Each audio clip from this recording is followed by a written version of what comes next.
Welcome to our book talk series, Spatial Practices in Chinese Art History and Visual Studies, organized by the Department of Chinese Culture at the Hong Kong Polytechnic University. My name is Kathy Mack. I'm Assistant Professor of Art History at the Department of Chinese Culture. Joining me organizing and hosting this talk and this program today is my colleague, Dr. Pan Lu, Associate Professor specializing in cultural studies, also at the Chinese Culture Department. So Lu and I had the idea of organizing this book talk series for two major reasons.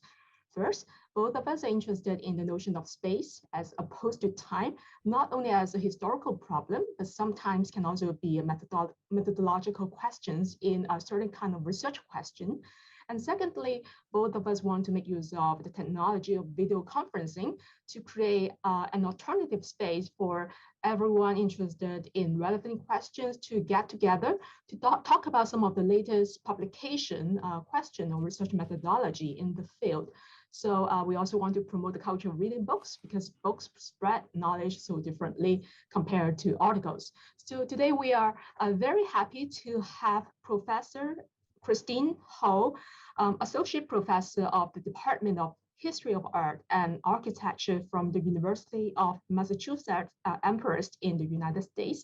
She will talk about her book, Drawing from Life, Sketching and Socialist Realism in the People's Republic of China, published by the University of California Press in 2020. So let us welcome our speaker today, Christine. Great. Thank you so much, Kathy, and thank you so much to all the organizers and to Hong Kong Polytechnic University for this opportunity. I really appreciate the opportunity to end what has been a really challenging year with this wonderful opportunity to discuss my research. I also think that this has been such a wonderful way to look at all these other books together, and I really am really impressed by the YouTube channel, all the editing, all the work, the promotion. And also just the YouTube channel allows me to think about also these books in such a different kind of thematic resorting and kind of methodological kind of approach to these books. So I really appreciate this opportunity. So I look forward to your feedback and a broader discussion because I think many of you might work on similar issues. And for some reason, my PowerPoint has dropped off in the share screen function. Here we go. So here I will go ahead and start my paper now. Here, okay. So in order to discuss this, to address this topic of spatial practices in art history, today my talk will draw upon some of the materials that I discuss in one of the chapters of my book. And rather than trying to rehearse all of the arguments of this chapter, I will try to expand outward to discuss the methodological issues about thinking about the conceptions of space in making socialist art in and beyond China, and to think about the bodies of scholarly literature that have developed around socialist internationalism and cosmopolitanism. So I will also then expand outward to think more broadly about how reconceptualizing space is critical to writing histories of global modernism more broadly. So I'm going to begin my discussion with a painting by Akamatsu Toshiko, the Japanese painter better known for the Hiroshima murals. This is a watercolor painting that I saw when I visited the Maruki Foundation in Saitama outside Tokyo. And in here, Akamatsu Toshiko's depiction of Beijing she's given a title that evokes the onset of autumnal rains and clouds. In the far distance, dark clouds sweep over the white dagoba of Beihai, of Jingshan, and new construction on Tiananmen. The foreground is packed with very dense hutongs, over which willow trees sway in the wind. And when I saw this painting for the first time, I was really struck by how sweetly, how tenderly, and affectionately Toshi sought to record her physical and emotional experiences of Beijing. From the historic charms of a living architectural heritage, the everyday joy and echoing clamor of children playing in the courtyards, to the change in seasons. The watercolor is painted, I think, at the service of remembering a vivid, affectionate scene, Due to the medium of watercolor, the picture seems to be simultaneously recording spontaneous impressions, yet its subject matter is evocatively timeless.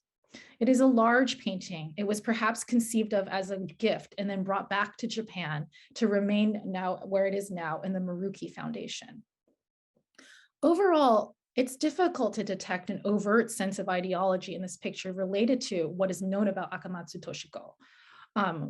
She was a proletarian, leftist, and pacifist sympathizer with the communist world. But Toshi's description of when the painting was done suggests otherwise. She has noted that it is September 1956, down here in the right-hand corner, during the week of National Day holiday. As a result, this painting unfolds time and space. There is an inscription that records a date, a time that structures, orders, and provides a sense of linear history, while the image itself suggests a space that subverts, refuses, and enfolds multiple temporalities and intimacies that exceed the parameters of official history. I am beginning this talk with this watercolor not because it is exceptional in style, form, or content, but rather because it is generic, parallel to and contiguous with a group of other works that were made in the same year. And what it reveals is the fleeting presence of artists among other cultural figures such as filmmakers, poets, playwrights, novelists, cartoonists, museum curators, and art students coming to and witnessing China in transformation. It represents a key cultural and spatial experience of mid-20th century China. The foreign artist invited to perform socialist internationalism by viewing cultural heritage and interacting with artists in China, just as Chinese artists were invited abroad to enact the promises of socialist internationalism by viewing cultural heritage and interacting with artists in friendship countries and beyond. These works manifest not only their circulations, but also specific contestations of geopolitical space and histories that were distinctive to the Cold War. These contestations of geopolitical space were staged through institutionalized forms of structured cultural exchange, a remapping of world art history, and the desire for a post-colonial, post-independence, independence culture by making connections around the world. As a result, this watercolor seems to me to help reframe how art in socialist China, art during the Cold War, and writing globalism in modern art is understood at present.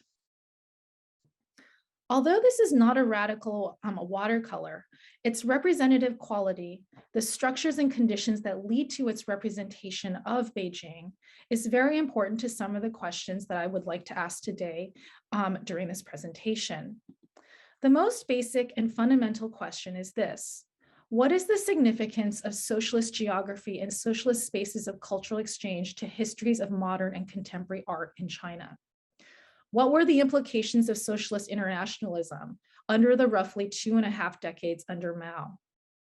Until recently, the answers to this question tended to regard the socialist period as a caesura, a period that erased artistic agency and devalued the creative and expressive at the expense of the political. And art historical narratives have tended to juxtapose the vivid cosmopolitanism of the Republican period, contrasted it against the controlled uniformity of socialist culture, followed by the reemergence of China by joining up with the world in the 1980s, when translations of Euro-American art histories engendered new forms of experimentalism, avant-gardism, and conceptual practices. This narrative has been particularly compelling and perhaps convenient, as a global contemporary art world has required artists to draw upon representative parts of their heritage to represent themselves in a global marketplace of identity.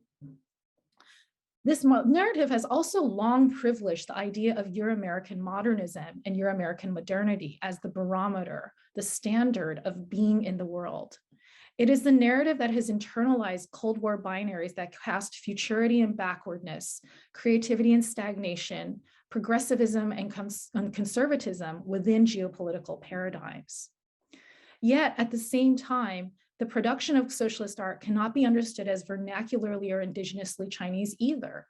Just as Marxism was an imported concept, so too was socialist realism and proletarian visual culture that was imported from Moscow, representing features of high Stalinism, as well as the Soviet art world after the thaw. If we recognize and legitimate the experiences of socialist internationalism beyond the Stalinist center, how do these manifold cultural exchanges change how socialist art is understood? So I'm going to discuss 4 spatial conceptions today that are enfolded within this problem of the exogenous and endogenous in our socialist art. I will discuss how the kinds of exchanges that were visualized in paintings and sketches like the ones Toshi made, Akamatsu Toshiko, made operate within the imagined space of the post-revolutionary nation. How these works were enabled by the geopolitical space of socialist internationalism. How these works are then networked within the spaces of Cold War hospitality, and conclude with some thoughts about the spatial issues of global modernism. And so in order to do this, let me return now to Akamatsu Toshiko, or who I'll refer to as Toshi. By the time that Toshi made her watercolor, she had already been in China for 3 months. And moreover, it was already her second visit to China. On an earlier trip, she had gone to Copenhagen for the 1953 World Congress of Women in Copenhagen, sponsored by the Women's International Democratic Federation, where she met representatives from the All China Democratic Women's Foundation. As a result, she was then invited to Beijing with her husband, Maruki Iri, the other half of this famous husband and wife team, to visit China with their Hiroshima murals. The version of the Hiroshima murals that they exhibited in August 1953 from Beijing to Hangzhou included the initial 6 panels depicting the immediate aftermath of the atomic bombing, titled Ghost, Fire, Water, Rainbow, Boys and Girls in Atomic Desert. Most strikingly, in one of the discussions, the descriptions of the Maruki's visit is the artist Yu Feng's description of the Hiroshima murals. And he explains that they had this unusual format. They are now mounted as screens, but they had an unusual format where they were remounted as hanging scrolls that could be rolled up into these cloth bags, enabling the Marukis to mount a spontaneous exhibition in all the cities across China with only an hour's preparation after disembarking from a train. They preferred to exhibit these on the exterior of public spaces, on public walls. So 3 years later, the Marukis returned for a longer tour of over 3 months, exhibiting an expanded version of the Hiroshima murals totaling 10 panels, with 4 additional panels portraying the end, 2 additional panels portraying the end of the Hiroshima recovery, 2 panels portraying an experimental bomb set off by the Americans in 1954, and 1 panel representing occupation period Japan. On this trip, interestingly enough, they also visited Nanjing, where they watched a propaganda film on the Nanjing massacre and then apologized for the role of Japanese fascism during World War II. And from there, Toshi and Iri launched a worldwide tour of the Hiroshima murals, traveling for over 8 years to show the pacifist message of the murals to audiences in the Soviet Union, in Inner Mongolia, to Europe, and to North America, both the United States and Canada. In 1981, the Marukis would then again return to China, where again they toured China with the young student Zhou Shicong, who would then go on to paint the miners in a heavily expressionist style with her partner, drawing upon the Marukis. On one hand, the travels of the Marukis demonstrates the existence of Sino-Japanese friendship, how Japanese leftist painters mounted a protest of communist solidarity against state violence and presented a form of proletarian painting to Chinese audiences.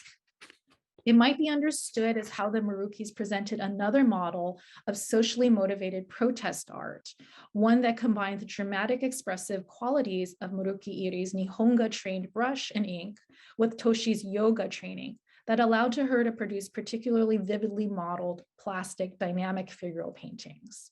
And that this not only provided a model of social realist rather than socialist realist figurative painting against Soviet socialist realism, but also uniting non-Western and European painting styles. The art practice that Toshi engaged in while she was in China, however, was not only limited to displaying and exhibiting the Hiroshima murals. The large watercolor that I began with, I think, was preceded by many sketches that she and Maruki Iri began making almost as soon as they arrived in Beijing, from the very first meals they ate, their visit to the Ming tombs, their visit to the Great Wall, their meetings with model workers, their trip to Xi'an and to factories, to their study of ethnic minorities from the Southwest provinces, and their leisure tours around Hangzhou. Where Toshi was very interested in observing the people that she met, Maruki Iri took another approach. He tended to focus upon the landscape, using loose, broad, wet strokes to record his enjoyment of the countryside, the work of farmers in the fields. At the end of their trip, their 140 sketches were exhibited in Beijing, and several of Maruki Toshi's romantic views were eventually reproduced in the catalog that was printed by the People's Art Publishing House. At the same time, Toshi must have been asked and extremely aware that the works that they were making, the sketches that they were making as they traveled along, would be seen by their hosts and used for reproduction, that they would contribute to the print culture of socialist China. And in this group of sketches, we can see that these sketches of musicians, children, and village scenes with peace doves flying overhead were actually chosen for 妇女画报, if you look at the stamp on these sketches. How are we to understand these images? To begin, the sketches reveal that the artists were toured on a very specific and structured tour of 1950s China. Although official reports of the Maruki's travel emphasize the spontaneity of their exhibition of the murals, it was an otherwise very planned, programmed itinerary, one that moved from Beijing to Shanghai, then Hangzhou, Nanjing, Guangzhou, Kunming, Chongqing, Xi'an, and Wuhan. It was a tour designed to emphasize cultural heritage and cultural tourism, industrial sites, contact with new socialist workers, and also, interestingly enough, ethnic minorities. As a result, the sketches also reveal an active construction of a socialist cultural landscape in practice by how Iri and Toshi were guided around to experience, view, and record their impressions of China. This construction of a cultural landscape is especially interesting in a group of 3 sketches, all done by Toshi, and representing a range of ethnic minorities, a Han woman, a Dai woman, and a Zhuang man. One of the inscriptions records that they are actually in the South Central Minzu University in Wuhan. And each of the portraits is very finely worked in terms of costume. Alongside these striking portraits, Toshi has also made notes about the decoration and headdresses of these 3 figures. We can see how she is fascinated by their distinctively kind of exotic or folk kind of forms of clothing. The sketch, however, is not just a document of her exoticizing gaze. It is a fascinating document of a social engagement, a personal yet highly structured interaction. Each one of these portraits has a name that has been written down by the portrait sitter, and the portrait of the Dai woman has a passage written in Dai script as well. The sitters have also some of them finished their portraits by inscribing recited or memorized passages that celebrate the Chinese Communist Party and Chairman Mao. Above all, what these portraits suggest is how exchange, the travels of foreign artists throughout China, was critical to reinforcing and reinscribing a new national imaginary from outside, a new repertory of visual culture that was not just created by Chinese artists, but foreign artists, one that also then deliberately foregrounded ethnic minority policy. When Maruki Iri and Akamatsu Toshiko returned to Beijing, Toshi then made a series of sketches of National Day festivities, looking across Beihai, Tiananmen Square, the Forbidden City, that were also perhaps experiments for the watercolor painting that I started with. However, what I also want to suggest is that while this event was singular and individual, impactful to both Toshi and Maruki Iri, as well as their Chinese hosts, especially the young student painters, its significance was not limited to the idea of a bilateral exchange, exemplifying the friendship organizations that enabled Sino-Soviet relations. Instead, what I want to do now is to place this event within a larger context, within socialist internationalism and the possibilities of new configurations and alliances of world art. The Marukis So I'm going to now move into the second part, the spaces of socialist internationalism.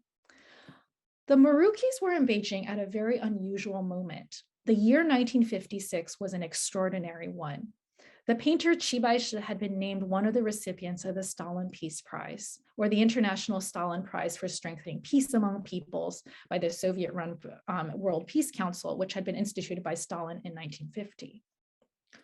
It was also an exceptionally active year for cultural exchange in socialist China. Friendship agreements that had been signed in the previous year paid off.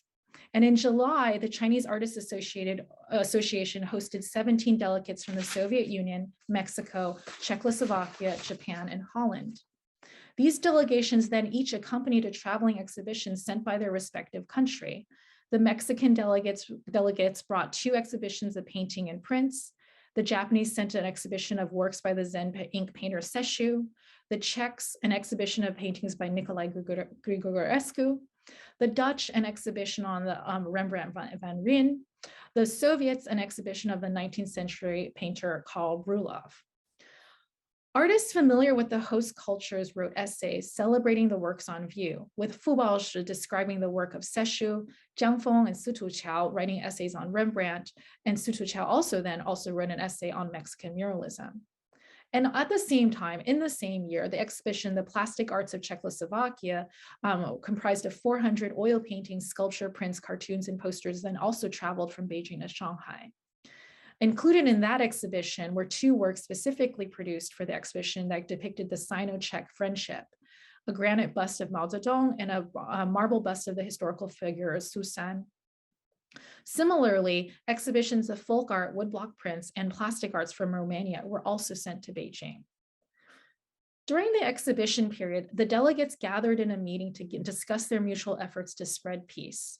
And at the conclusion of their meeting, the painters engaged in an exchange of works, making paintings on the spot as gifts presented to Kakitsu Uchiyama, who had been a close friend of Lu Xun's, the other Mexican delegates, Jacob Bruin, Togo Kameda, as well as the Soviet sculptors, cartoonists, and painters. How are we to understand, I should have shared this earlier. How are we to understand this concentration of foreign people and objects in a period that has so often been described as cut off from the world? Historians of Cold War diplomacy tended to see cultural exchange as primarily staged between First and Second Worlds, and as a political experiment that also staged a confrontation between Western democracy and the communist experiment, eventually leading to the demise of communist culture through contacts and exchanges with the West, or primarily the United States, such as in Yale-Richmond's study of the Soviet Union. More recently, cultural historians have begun to reevaluate and recenter the exchanges within the Second World in order to rethink what Patrick Babaraki and Austin Jersild have called informal internationalism, in which cultural interactions and connections were employed to both create a cohesive international socialist sphere culture that foregrounded cooperation and solidarity. In an even more recent book, Teodora Dragostinova has argued that for the importance of cultural investment and cultural diplomacy to small countries such as Bulgaria, a way for smaller states who seek and claim their own position among the major players. And focusing on the transitional period between the 1930s and the Soviet Union, Katerina Clark has also identified the presence of a Soviet cosmopolitanism among intellectuals who translated Western models into the party platform. While in the case of China, Nikolai Voland's study of what he calls socialist cosmopolitanism rather than internationalism argues that the literature of the 1950s must be understood as forming modes of worldliness that diverged with, yet shared similar concerns with Republican period cosmopolitanism, characterized by expectations of a common future, universalizing ambitions, and transnational frameworks. Drawing upon the work of cultural and literary historians, it is perhaps undeniable and now inescapable that the symbolic role of the exchange of art exhibitions and the presence of cultural delegations in making the socialist internationalism of China. The exhibitions of 1956 mapped a set of friendship agreements that included both the Second World Order from the Soviet Union to the Eastern Europe, as well as countries typically thought of as peripheral to the Second World, such as Japan and Mexico. And what is important about the events of 1956 is that these were not a set of isolated bilateral relations, but instead a networked, interconnected, alternate geography of multiple relations brought into the same space. What was constructed in this space, with the succession of exhibitions from Japan, Romania, Czechoslovakia, Holland, and the Soviet Union, was an alternative cartography of art history, one that saw itself as creating a world that offered a different, yet no less polemical set of values from Euro-American modernism. Indeed, this was the claim that the Art of Socialist Countries exhibition that was staged 2 years later by Moscow in direct challenge to the Venice Biennial. If we are to understand 1956 as the moment in which China sought to insert and establish a position in the construction of an alternate cartography of art history, what kind of world was created for artists? Altogether, 1956 must have presented an electrifying and strange array of possibilities of visual bombast and international solidarity for cultural workers. The massive 10 panels of the Hiroshima murals were remounted in Beijing as hanging scrolls, so they could be exhibited on the exterior of buildings from Guangzhou to Nanjing. And the viewing of the works by the Los Tres Grandes, among them Diego Rivera's movable 12-foot mural Gloriosa Victoria, completed 2 years before the tour and then sent to Moscow and Eastern Europe. I'll make a few obvious points here. What these works suggest is the heterogeneity that characterized the search for national and vernacular forms of socialist realism in the 1950s, in which the styles of Soviet socialist realism, itself a very unstable history and set of references, was by no means a foregone conclusion. Far from being fussily elitist or a connoissorial preoccupation, navigating the unspoken, non-textual, and subtle politics of style was what Sonal Kular has described as the act of Saidian affiliation, or the act of worldling. In fact, what is suggested by this circulation of objects and people instead is that the socialist internationalism of official exchanges offered entrees into histories and postscripts of revolutionary possibilities that have heretofore gone unseen or deliberately overlooked. In other words, these exchanges of 1956 suggest a possibility of socialist realism or proletarian realism by other means. The movement of artists and their proximity to each other also marks the unusual and distinctive character of 1956. When the Marukis watched the National Day festivities, they were not the only foreign artists in Beijing.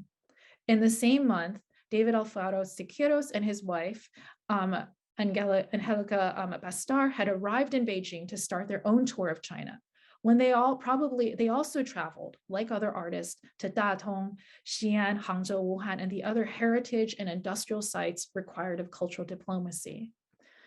And preceding Siqueiros was his painting, The Good Neighbor Policy, which had been exhibited in the Mexican painting exhibition.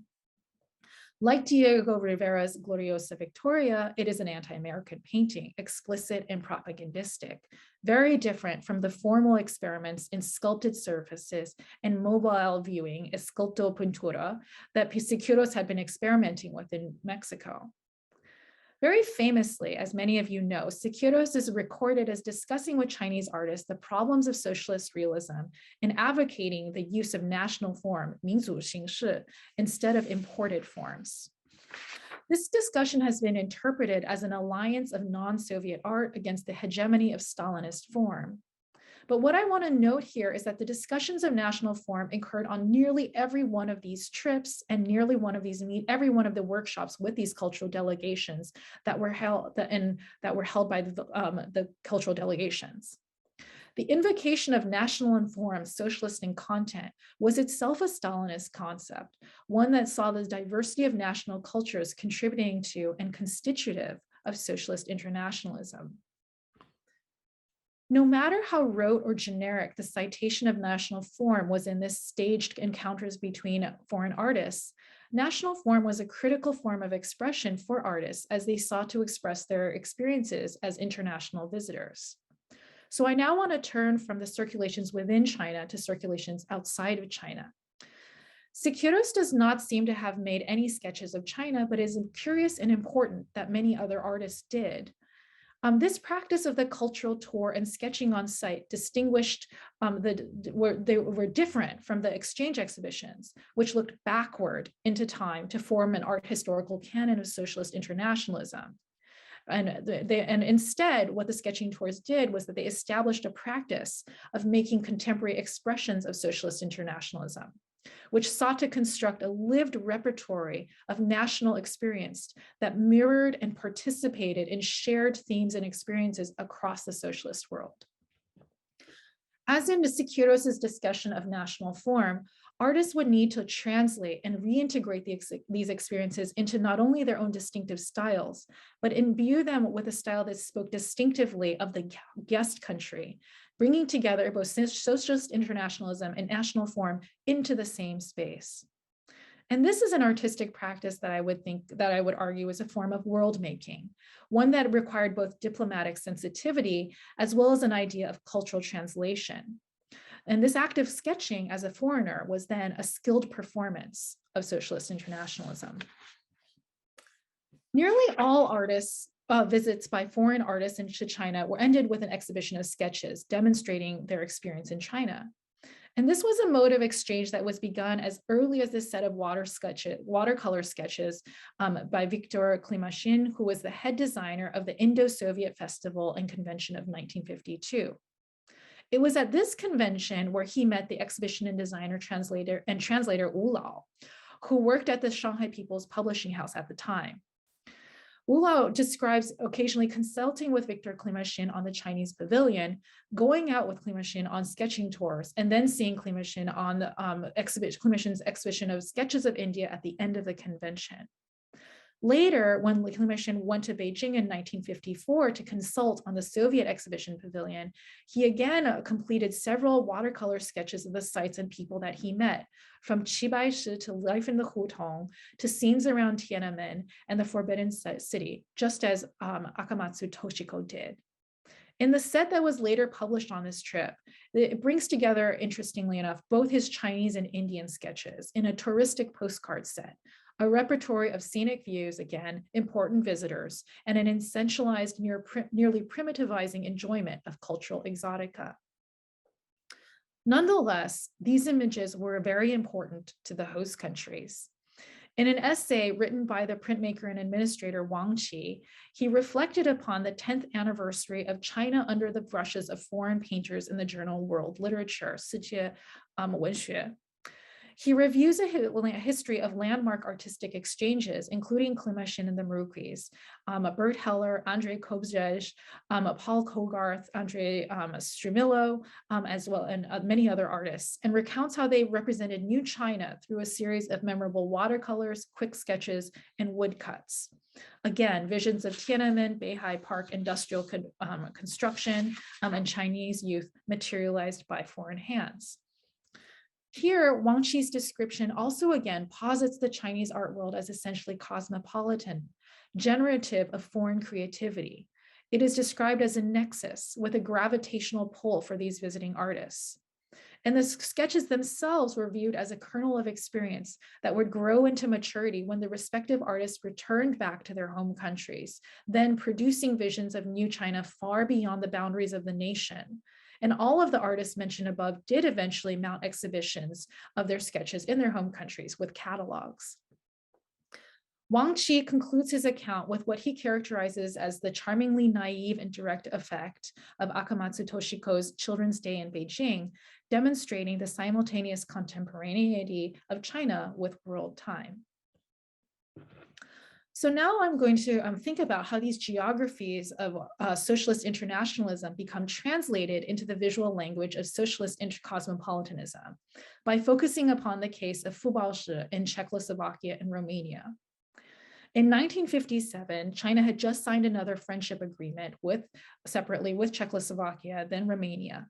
And when Fu Baoshi went to Eastern Europe on this cultural diplomacy tour, he was already the head of the Jiangsu Painting Academy, which had been established a year earlier in 1956. He went on a 3-month trip between June and August with other important artists chosen to represent a spectrum of mediums and important positions in the art world. These were Wang Lingyi, a sculptor, the sculptor Yang Taiyang, another ink painter, the printmaker Shen Qianyi, and the illustrator and cartoonist Liu Jiu. Over the 3 months that the Chinese cultural delegation spent in Czechoslovakia and Romania, their schedule included a number of visits to artist studios, to exhibitions, to museum collections. Fu Baoshi described seeing exhibitions of Grigorescu at the National Museum of Bucharest. He visited the Theodor Aman Memorial Museum in Bucharest. He also saw works by Stefan Lucian and Corneliu Baba. And he also describes a small side exhibitions of Picasso and Matisse. Fu Baoshi then made a tremendous number of sketches and paintings in Eastern Europe. At my count, they total at least over 60 pencil and paper studies and 49 brush and ink paintings, which I'm showing here. And nearly all of them are conveniently dated, so we get a sense of reconstructing their tour, how they visited the High Tatras, Prague, Moravia, got Waldorf, and then moved on to Romania, to Cluj, to Constanta, then Buzău. And then you can see that he made a painting almost every day, sometimes with 3 to 5 day gaps in between. Rather than making any figural paintings, he primarily focused upon architectural landmarks, castles, scenic views, sometimes markers of modernity, such as bridges and factories. He also made a small watercolor sketch of himself sketching in a park in Prague, which is on the upper left, right-hand side, the June 22nd one, and where he is sketching viewed by 2 children. And as he would later discuss, he was also constantly watched while painting. The act of Chinese artists sketching, I think, was a very popular, evocative, and powerful one for cultural cadres, and that this was an act that was then filmed and recorded by Czech filmmakers. We can also see Fu Baoshi moving back and forth between many different modes of ink painting, sometimes treating the interior space of the scenic view through layered depth and atmospheric perspective of a landscape painting, and sometimes grounding the view with clear horizon lines, ground planes, and consistent spatial recession. And then after returning to China, he made another painting about the airport in Irkutsk, in which he describes the airport as a liminal space of socialist friendship, in which cultural diplomats temporarily meet upon an equitable ground. Fu Baoshi would return, and the editors selected from these sketches to create 2 albums that were used for gift giving and other diplomatic missions. And the albums then emphasize and underscore the visual language of Chinese brush and ink in order to visualize and incorporate Eastern European cultural heritage, industry, and topography into a shared visual language. And as such, they exemplify this idea of national form brought to international content, of brush and ink standing in for a Chinese view of the world. And what's interesting about these, I think, in their totality, is that they have, as this kind of language of this Chinese view of the world, is that they have a certain sense of distance, of blandness.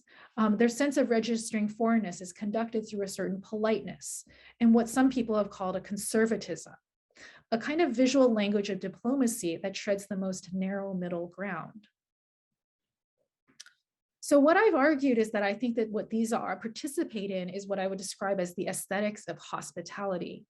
Through a kind of ritualized behavior on the part of host and guest, these gifts of diplomatic sketches become agents of reciprocity within an international system of exchange, designed to memorialize individual and state circulations by conveying the sentiments of international friendship within a visual language that was simultaneously conscious of diplomatic neutrality, yet reflective of national styles.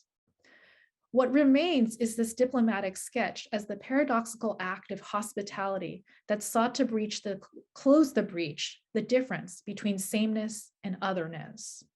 And here I would borrow from Jacques Derrida's concept of genuine hospitality, in which the diplomatic sketch becomes the extra-linguistic expression, concatenating the gratitude of the foreign guest, bringing that together with the foreign guest with the overlapping public and private spheres of person and state, and also warding off the necessity to demonstrate cultural deference in order to meet on the space of a sketch as a temporarily neutral, equitable ground, an act that enacted the imagined world of socialist internationalism.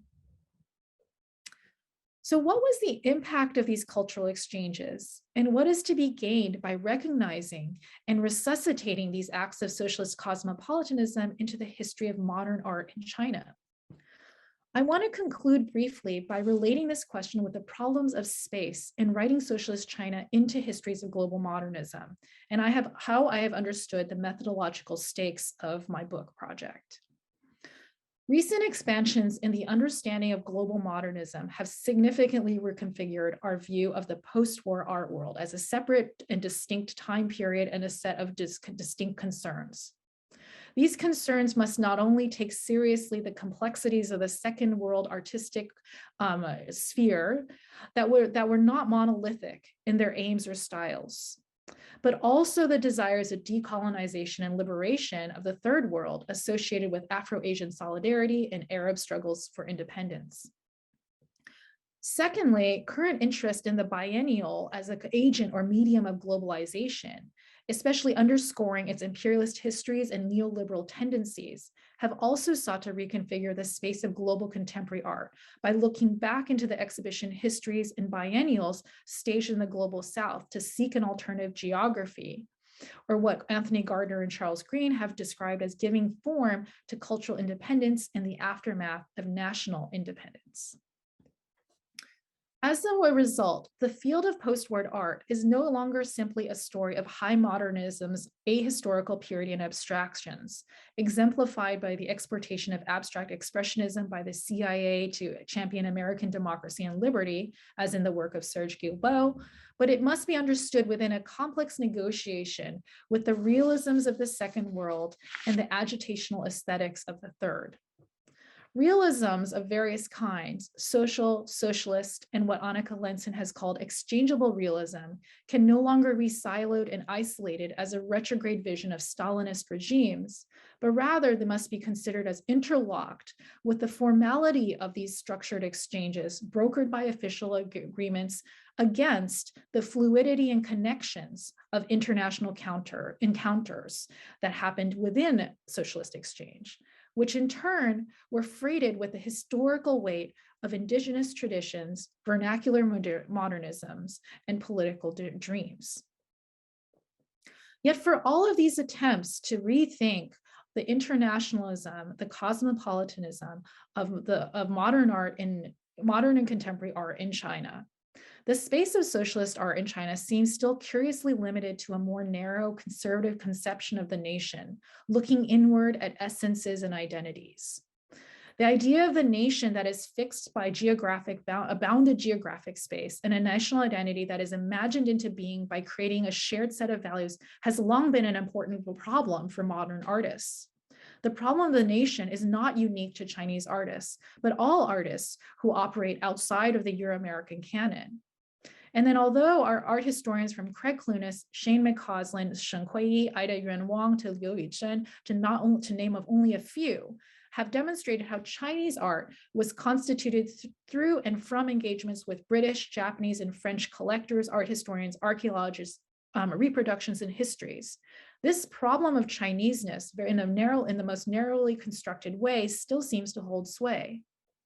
One has to wonder why or how the erasure of these histories of socialist internationalism have become convenient to or powerfully motivating the supposed break that allowed the contemporary art world to emerge in the 1980s. At the same time, socialist internationalism was a powerful mediating agent for understanding the role of national identity as part of world making. I would suggest that these trips and the sketches and the images that artists produce make their appearance not directly in those sketches, but in other mediated and very subtle ways. When the Jiangsu Painting Academy began to paint the large-scale industrial landscapes that they became famous for, they knew that such paintings were not only for domestic consumption, reproduced as posters, but also already meant for international viewing. In the case of the Jiangsu Painting Academy's collective work, Battle for Steel, which was sent to the Art of Socialist Countries exhibition in 1958. The painting embeds and imagines the Chinese landscape as coeval to and parallel to the experiences of socialist internationalism that Fu Baoshi had already witnessed in Eastern Europe, even as the painting simultaneously emphasizes its national characteristics through its choice of medium, palette, and composition. So I would like to end with an anecdote that suggests how interlocked and already globalized the socialist art world was in the 1950s. In 1956, two brief meetings with Pablo Picasso occurred nearly simultaneously in Paris, encounters that are nearly very anecdotal to the annals of modernism, but ones that are frequently recounted as evidence within the history of modern Chinese art to different purposes. The first was a meeting between Picasso and Zhang Daqian, and the second, held in May 1956, was with the bureaucrat, painter, and designer Zhang Ding. The first was the more well-known event, representing the development of Chinese abstraction in the Cold War era, because at this time, the 50-year-old Zhang Daqian had recently moved to Brazil after being displaced from Shanghai, where he had already reached a measure of popular fame. And then soon thereafter would begin the experiments in monumental splash-ink paintings that would be hailed as innovations in modern Chinese painting. The second encounter represented a meeting between the First and Second World, as Zhang Ding then was a faculty member at the Central Academy of Fine Arts in Beijing, entrusted as a cultural cadre with leading an exchange exhibition, The Last 100 Years of Chinese Painting, which toured France, Belgium, and Switzerland as an agent of cultural exchange for the People's Republic of China. The axes that have supposedly split the post-war world come together in these brief encounters with Picasso. The traditionalist individual against the revolutionary state, the traditionalist individual against the revolutionary elite, the liberal democracy against communist bureaucracy, expressive gesture against figurative propaganda, freedom of abstraction against propagandistic representation. So in my talk today, I have focused on 1956 as conceptually intertwining the problems of space and time and global modernism. And I thought about my talk as responding to the problem in which modernity and modernism are typically privileged as Western and universal, and in which other countries and cultures are enacted as alternative, parallel, or separate modernities, a problem that Salah Hassan has critiqued as effectively rendering it as non-modern. Because by emphasizing this, quote, by emphasizing the spatiality of the particular geographic space lends to suspension of its temporal character. And as I hope I have shown, the international and indeed cosmopolitan forms of world making are situated in a distinctly temporal experience of modernity, already joined up with a powerful vision for making one world. Thank you very much. Okay, thank you very much, Christine, for your very rich talk. I appreciate very much that you are able to quickly and flexibly reconfigure your materials for our talk, which focus on space. And I've learned a lot from the way you conceptualize the geopolitical space inside and outside China by the concept of socialist internationalism, specifically around the year of 1956. So the way we work for our book talk series today is that we will first have about 10 to 15 minutes conversation with you, and then we'll open it up to the audience. So audience now are welcome to type your question in the chat box. You can also raise your hand so that we unmute you so that you can talk to our speaker directly. But first, maybe I can begin by asking a question. So from your talk, I gain a sense that when we are looking into the space of socialist internationalism, we focus very often on the migration or mobility of social agents or cultural agents, because artists are the cultural diploma, right?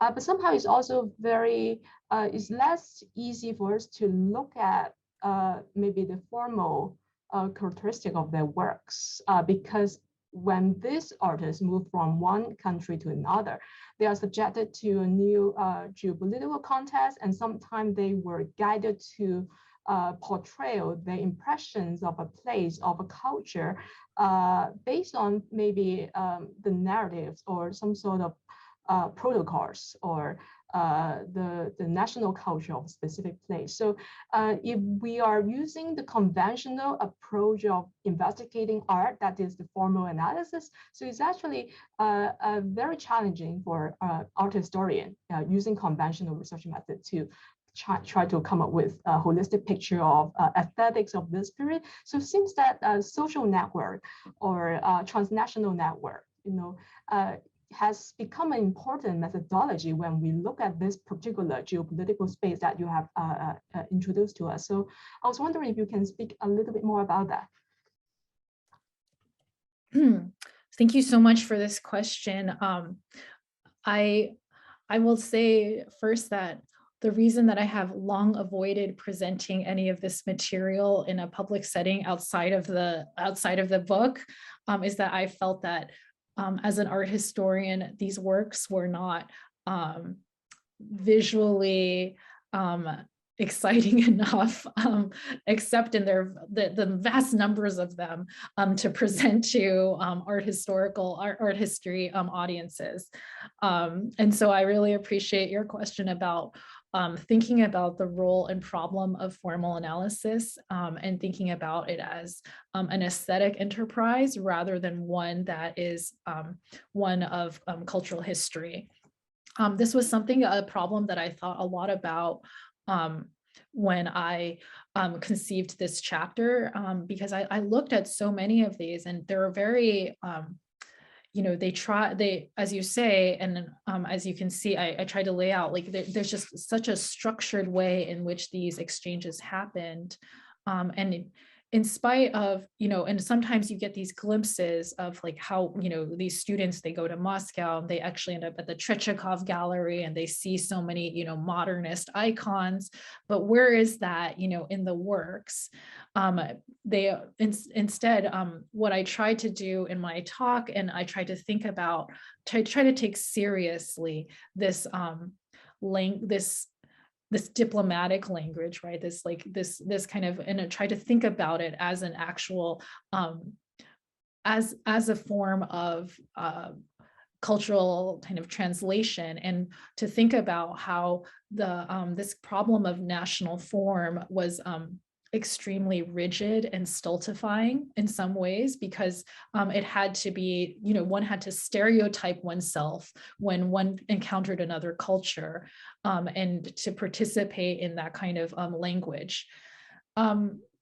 So I think, thinking about formal analysis, and especially in these works, like it's really a challenge for art historians, because I think if we are, and I think this is like, and if you read the broader literature on this, like it's often commented upon, like it's like all these students, like whether they're Syrian students in Beijing, or the other, or whether there's like Romanian students, they all, like the other art historians with different backgrounds, with different training, always comment on this kind of very sweet, naive character to these things. And so I don't think I have a very good answer to this. I tried to kind of propose one way to think about it, but it does really require us to think about what's the difference between, conducting art history versus cultural history, which the cultural historians, we're somewhat parasitic on the work of cultural historians. They've done this work very well of tracing these exchanges. So I think one way to think about it is to think about what are these kinds of long afterlives of these exchanges that aren't immediately visible. And I don't think in my book I did that so well, but I think that there is a way to look outside of these sketches and to think about how and I tried to do this in some of the other chapters where I look at the kind of larger visual culture of socialist internationalism and how that makes its way into painting. But I think that's one way to think about and do it. Again, if one restricts oneself to these sketches, it's really not going to be possible. I also want to say, I wanted to put a slide in my presentation, but I wanted to say that since this talk is being held in Hong Kong and you're so close to Shenzhen, that the exhibition, there was an exhibition at the Guanshanyu Art Museum that was so foundational to my thinking about this topic and this problem. And I want to also just mention and thank Chen Ruiling and the other kind of the curators who welcomed me and helped me, even though I'm sure they don't remember me.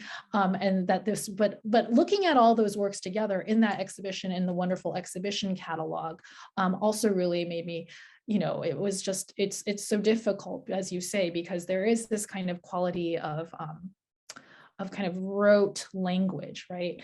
But I think that's something that can be kind of embraced, understood on its own terms, rather than looking for formal innovation. That's what's interesting.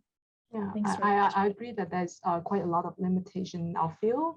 One reason is that traditionally art historians use, slices, in their teaching, and that is so much outward focus.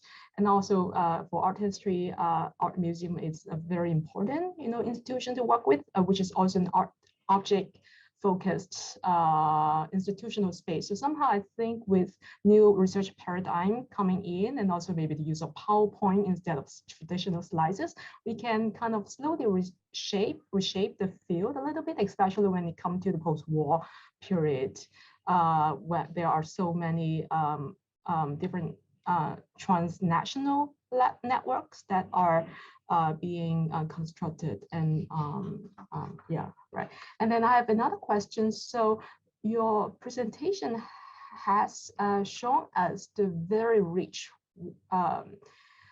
international worlds among those socialist nations. So sketching has become a very important cultural practice activity that artists did among those nations. So I was wondering if you have a sense of how the idea of sketching has become an important or critical aspect of those cultural exchange activity among those socialist nation state.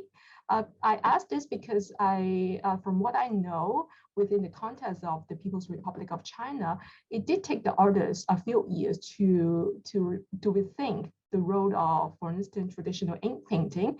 They didn't really start sending artists to different parts of the country to conduct mass sketching until late 1953 or 54. So I was wondering, sketching as a practice, whether it came from a specific a nation state, or it emerged simultaneously among the socialist nation state when, for instance, those agreement, the French agreement on friendship, association among nation states were formed. Yes. So the question is about like when does this kind of form of exchange as artistic practice become ritualized, right? And when does it really start? And sketching specifically, yeah. Yeah, sketching specifically. So I really think that it's like I think it starts with that Wu Lao and Klima Xin encounter. I think that it's already a practice that is that the Soviet artists, because if you see Klima Xin was this this kind of propaganda poster. He was a poster designer and a kind of general designer, and he was the editor of Ogorek, the kind of the satirical magazine, and if you see his work in the kind of design realm versus these sketches that he made, they're just two totally different worlds, completely contrasted against each other. And so it was, so in some ways, I think it was already a kind of well-established kind of form of cultural exchange that the Soviets were already doing. And so in some ways, the practice is then in China is then mirroring those kinds of already kind of well-established forms of when the artist comes. And, artists just generally sketch a lot, right? Like they are interested in kind of, they're not writing about their world, not all of them, but they're generally interested in kind of getting ideas. And so, but that kind of very, staging an exhibition at the end of one's visit of the selected sketches, I think it starts like, with the cultural cadres who are going to these conventions in visit Chinese, especially Wu Lao at this Indo-Soviet one. He writes about this in like a lot of detail, and then it takes off from there. So I think it's mirroring already other kind of international practices of the kind of exchange tour. And that's why I think it's important to think about, because sometimes the other problem, your critique of art history is well taken. And the other critique of art history is that it's so focused on single artists, right? Famous artists, biographies, corpuses that were, complete corpuses, right? So and so Chuanji.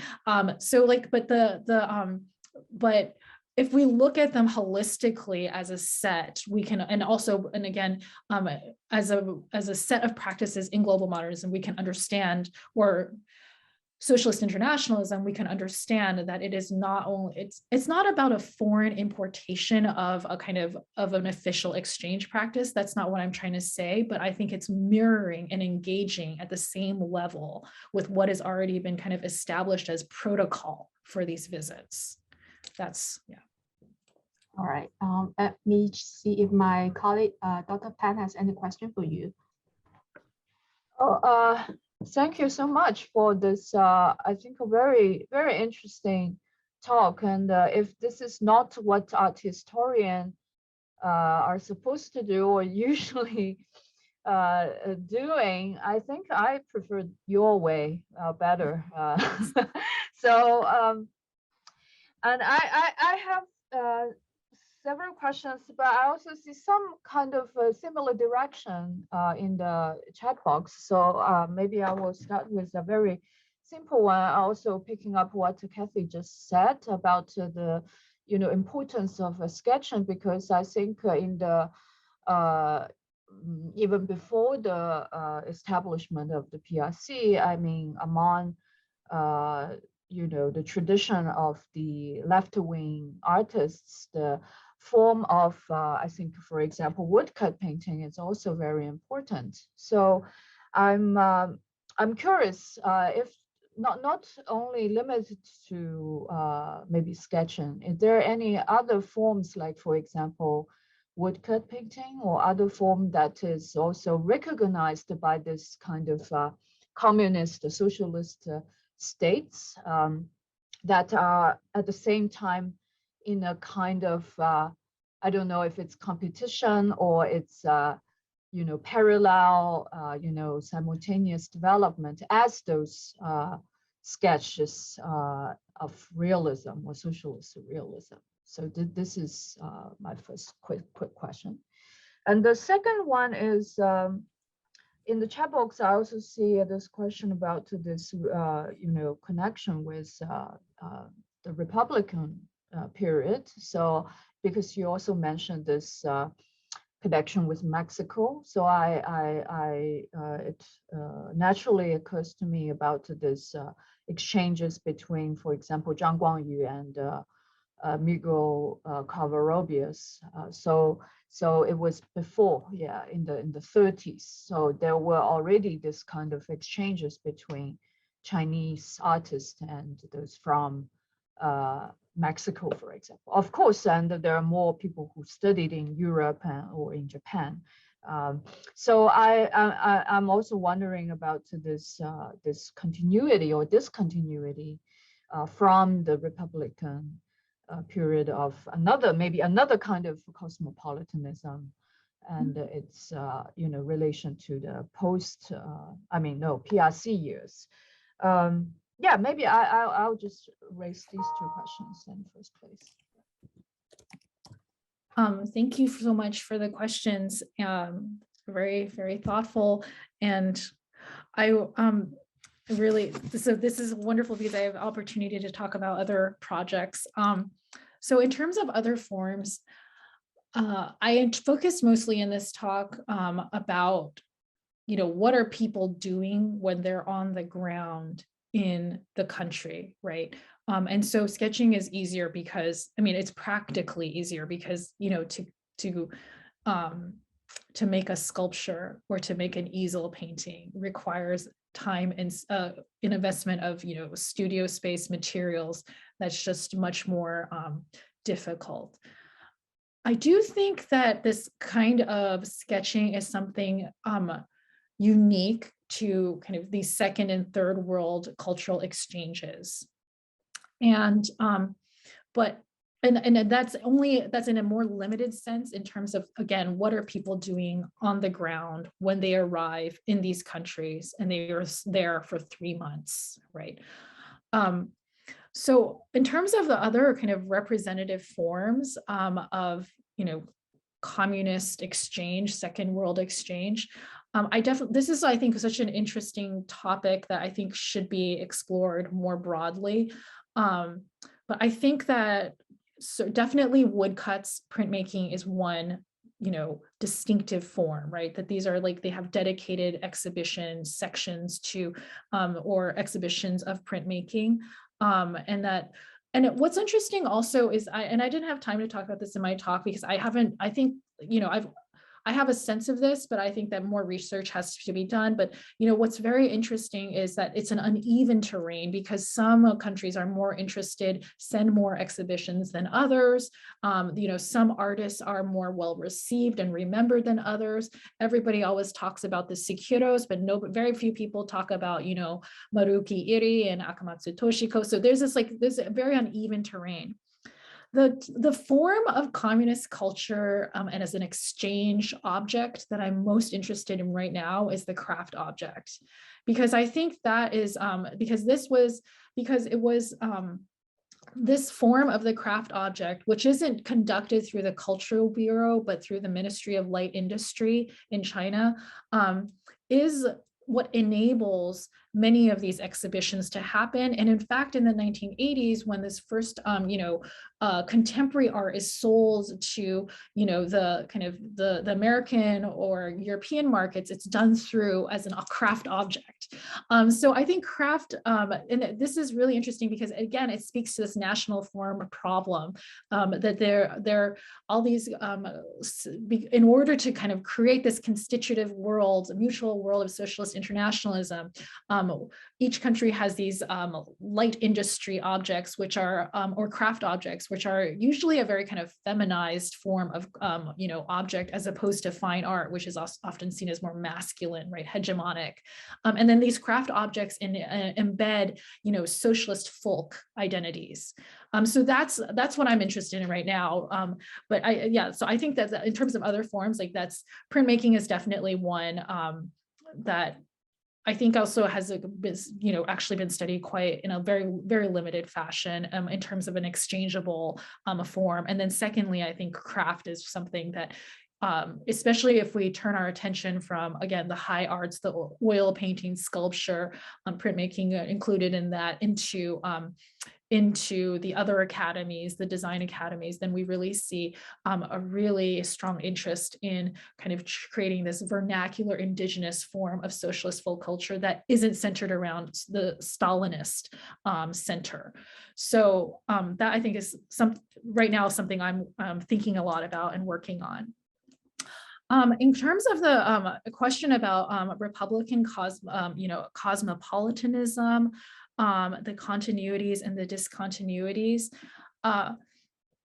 So I think it's really, so one thing I think is really interesting in, Nikolai Volon's study of, socialist literature as world literature, which I'm also, my chapter is very kind of heavily indebted to, is that he chooses this term cosmopolitanism, because usually cosmopolitanism is the last term you would associate with socialist internationalism, because it implies this kind of like, rootless modernist that, wanders the world without affiliation to any kind of like rooted political project.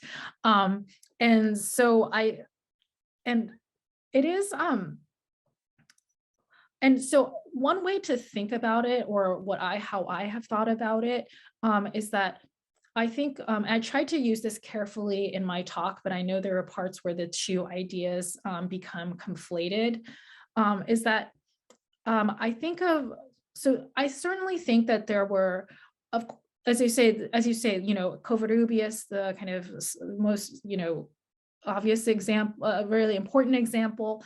The other artists, right, who study in Lyon, the artists who, go to Rome, the artists who go to Japan, right, many more of them, that these were already kind of many forms of exchange. And some of those are official forms of exchange, right, because they have government scholarships that enable them to go to study abroad. The reason that but the socialist period kind of exchanges are so different because they are these, heavily staged performances, right? And that the works that they make have so much, they bear so much of this burden of maintaining friendship. And they have this kind of much more rigid, structured form. The movements of people are part of well-programmed routes, right? As opposed to Republican period, study abroad or exchanges, which are often done under the auspices of kind of individuals who who have a little bit more, I don't want to use the word agency, but who have a little bit more choice or flexibility in what they do. And then, for example, the Covarrubias example is very interesting because Covarrubias, he didn't come to China because he was coming to China. He was actually on the way to like Bali to study, dance with his wife and do like that big study, of Southeast Asian kind of culture. It was like an ethnographic study. So this kind of whole this coincidence,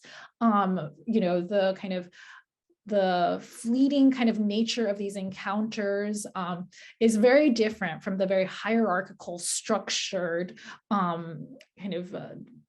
directed forms of exchange that I'm thinking about in the 50s and 60s. So in this sense, there is, while there is some continuity, there is a great deal of discontinuity because, the state takes up those kinds of exchanges and makes them official. So one way to think about, so how I've thought about this problem of internationalism versus cosmopolitanism is that I think they can coexist, right? That the socialist internationalism is a policy. It is a form of diplomacy. It is a form of creating strategic alliances and links across the world. And then cosmopolitanism, right, we might think of as taking place in a less programmed, more individual level. In that, what I mean is that, for example, like a person like Zhang Guangyu, great, somebody I've been thinking about a lot recently, right, can take an experience like Covarrubias, join it with the Mexican muralists and reinterpret these experiences of internationalism to other kinds and join it up in histories, right, that are not being officially promoted at the particular moment. And so that these ideas and that the socialist internationalism and cosmopolitanism, as in Valan's study, I'm going to do a very crude job of recapitulating it, but that they share similar goals, right? They are about, again, a kind of worlding, a kind of transnational exchange. They have a kind of utopian vision, but that rather than thinking about it as, that socialist internationalism, the official kind of state level of this can coexist, can enable this kind of other forms of cosmopolitanism to still also persist at the same time. So that's one way to, I think, thinking about the continuities. Yeah, I'll stop there. Thank you so much for the question. Okay, thank you. I think you almost have answered the first question in the chat box, which yes. asks you to talk a little bit more about the differences between cosmopolitanism and the socialist internationalism. Yeah, I mean, I think you have just answered that. Or does Zhang Lei has any follow-up, anything unclear about this answer, or you're happy with what Professor Ho just said? Actually, to Zhang Lei, I wanted to say in my project, I don't think I do a good job differentiating these things. So I just, this is a really important question that you've asked. And I think that as I put in a lot of other materials in this talk that I didn't put in the book, and that I think it's a topic, I think it's a problem that like many other people should work on together, because it's not something that's like, I think, resolved, and certainly like needs a lot more in order to kind of nuance the larger kind of world of the post-war art world. It's very important to think about this question a little bit and to demonstrate it, just to demonstrate it aesthetically in greater detail. So yes, thank you. Okay, so Zhang Lei said she's happy with the answer, so I think okay, we can go to the next. Okay. All right. All right, maybe we can move on to the next question raised by the audience by Renren Yang. Thank you for the illuminating talk, Professor Ho. Could you, how would you compare the sketches of socialist internationalism with works in the Republican era as informed by liberal cosmopolitanism, in addition to the inevitable primitive exotica through cultural diplomacy? There are a few scenes of national industrialization, proletarian workers or peasants, but most of them seem to be depoliticized and instead anchored in the details of mundane life. Mm-hmm. Okay, thank you so much for the question. So how to think about the question, these sketches as opposed to Republican period sketches with, I like the liberal cosmopolitanism, and I think the question is about, again, I think with the question that that maybe that Kathy, Professor Mack has already asked, like the problem of the blandness of the overall set of works, why they're so depoliticized and why they're so interested in the details of mundane life.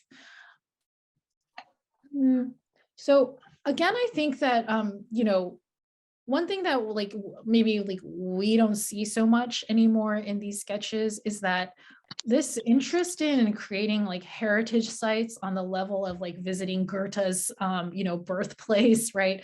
And it is very much part of this enterprise. And so that's why so many of them look and engage with this kind of sense of mundane detail, or the the kind of these kind of repertory of all of these sketches always have this set of Hangzhou, Westlake sketches that are sometimes not very interesting to look at.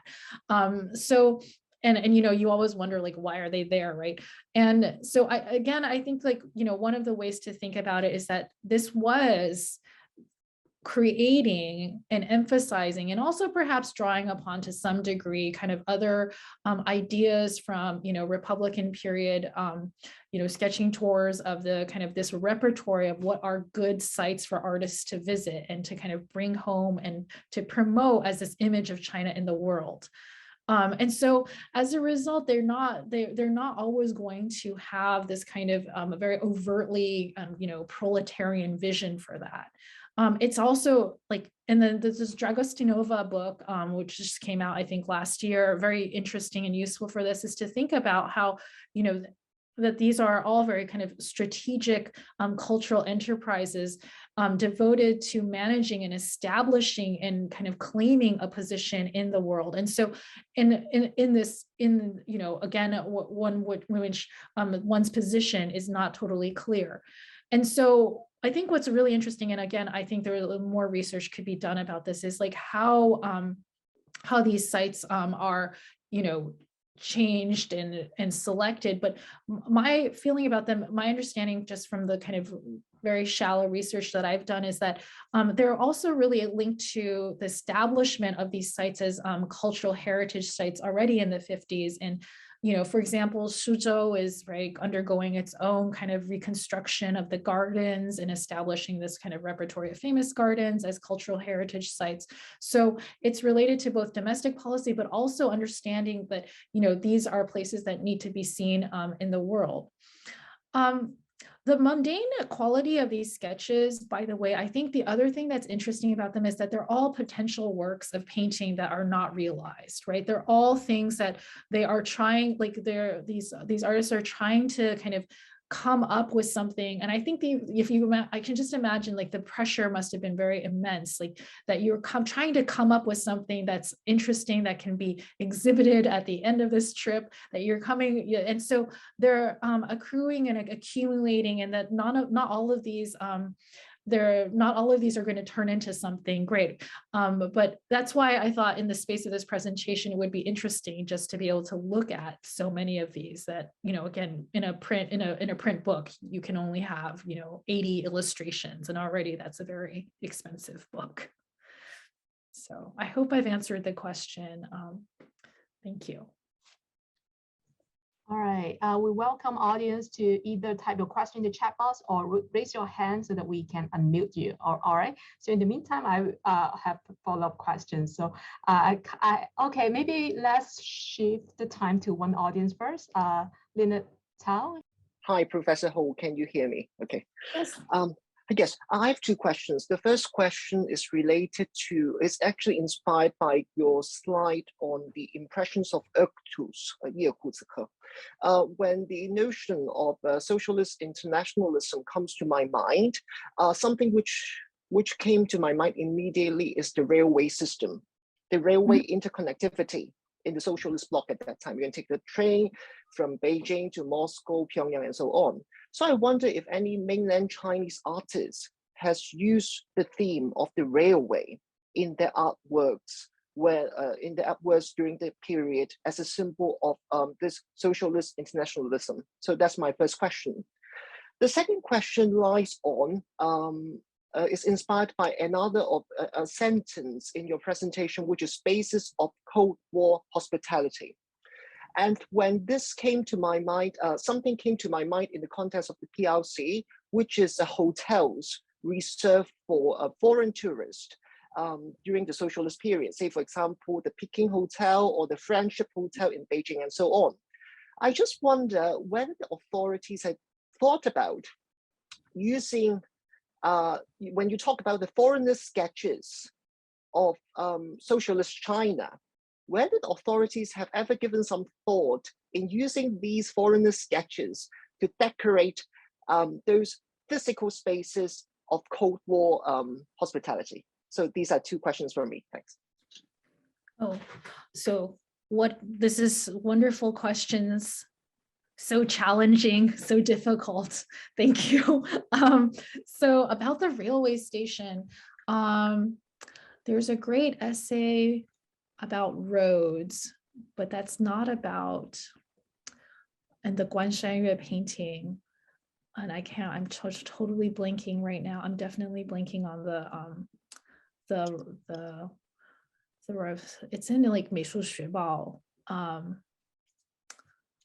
and I see Professor Cai Tao here, so he probably remembers.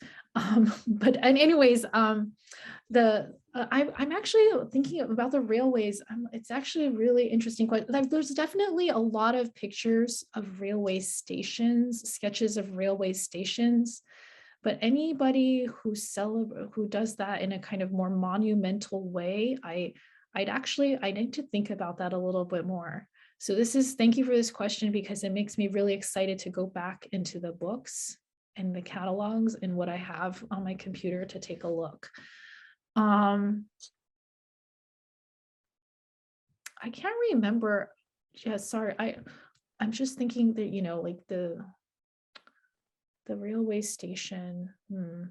Definitely the railway station there are sketches of that, but whether there's a kind of big railway painting and especially explicitly related to this topic, I'm not so sure. Because again, I think, it was so circumscribed, the kind of things, and it really was, industrial sites, meaning like heavy industry, then,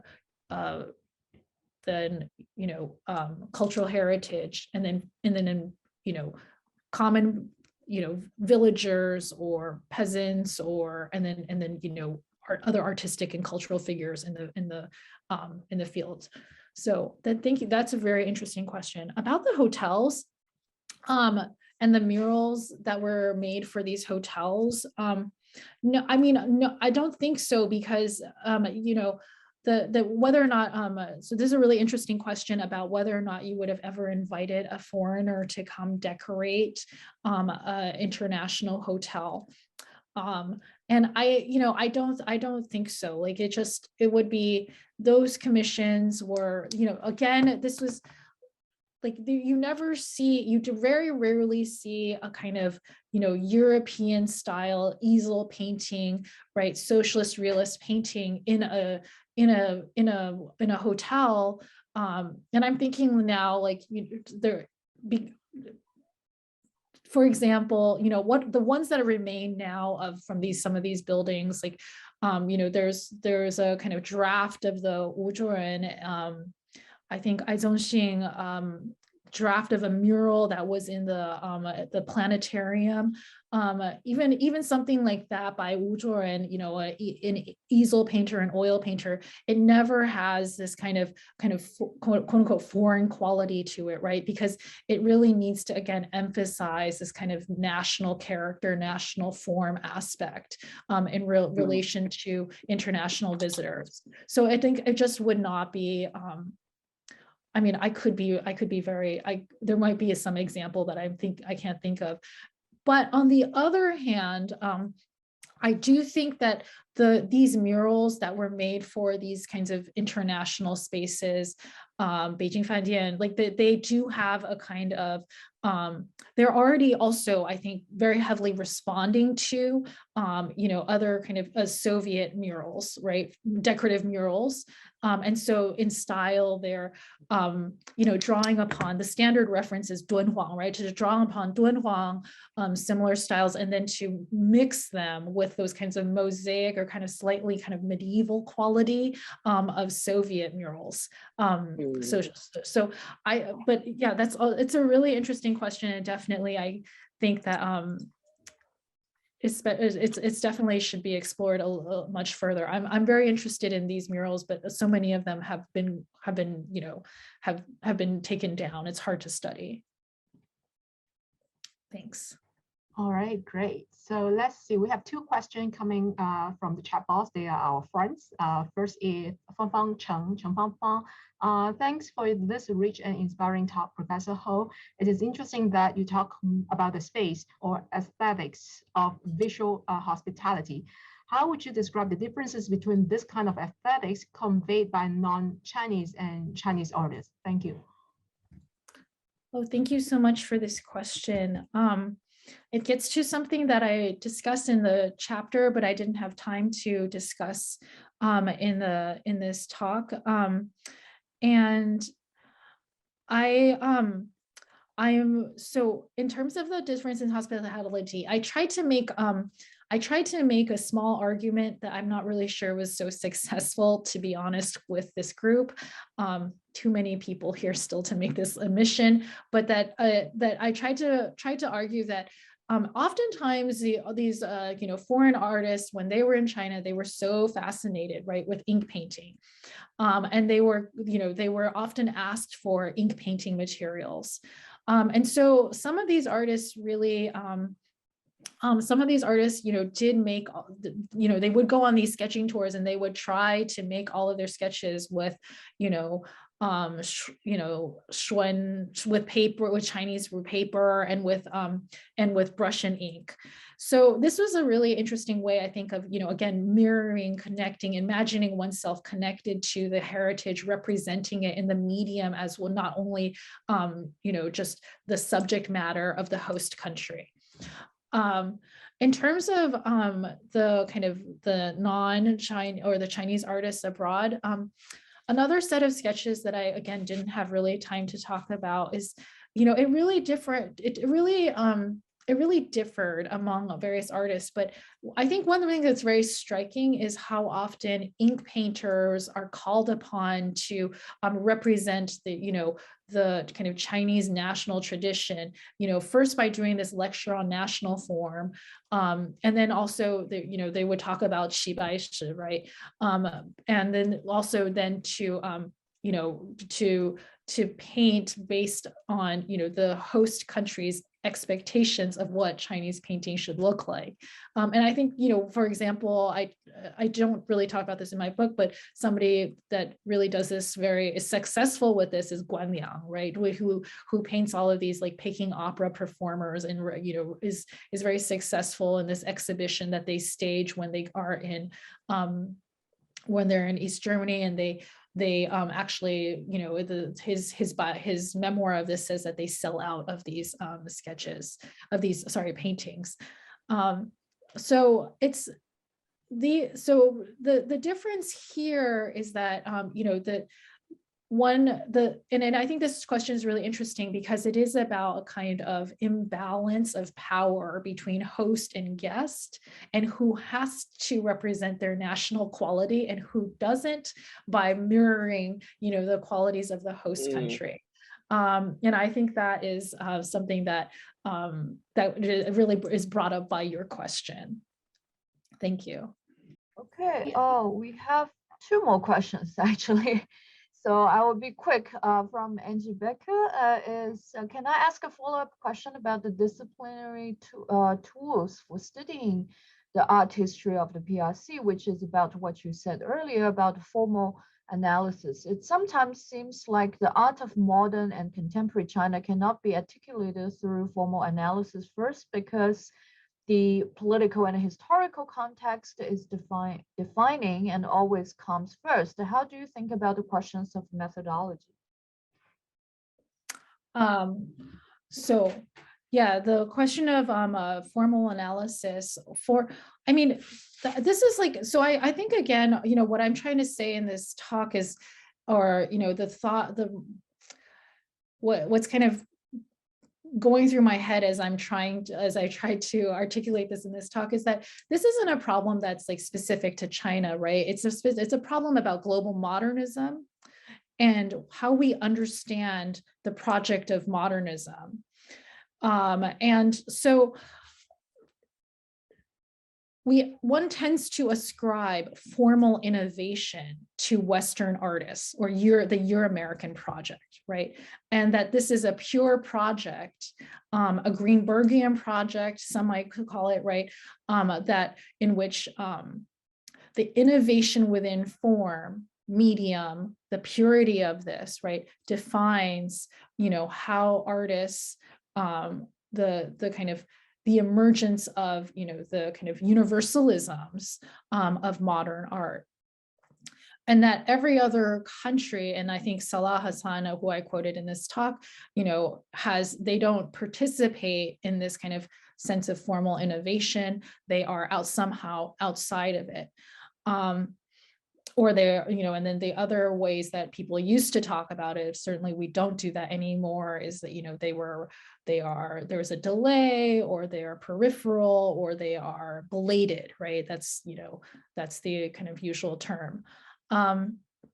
So in terms of this problem of methodology, one of the things that I'm very interested in this book, and in also, and I think, again, I would admit, I would be the first to self-criticize and say that I don't think it's that successful in this chapter, is that I am really interested in thinking about formal innovation through not as, in response to history, but as formal innovation as a project in and of itself. And I think that it does a disservice. So I'm interested in how we can try to write a history of modern art in China that takes seriously the formal innovation, even with the many holes and gaps in, the body of these artists' works, right? That's always a problem. We don't have a lot, as much as, somebody who works on like a Picasso or a Gropius, or I don't know, the other kind of major modernists might have. But I think if I'm understanding your question correctly, I'm interested in trying to rebalance how we think about what motivates, and to, rather than being artists always subject to their political and historical context, always subordinate to it. I'm interested in how, first and foremost, we can place a history of a problem of form that is then not just secondary to politics and history. I think that's the only way, as Kathy says, that something that you can take an object and put it in front of a class and teach it, because that is, and it's also how people respond to works, as also Kathy says, first and foremost in a museum.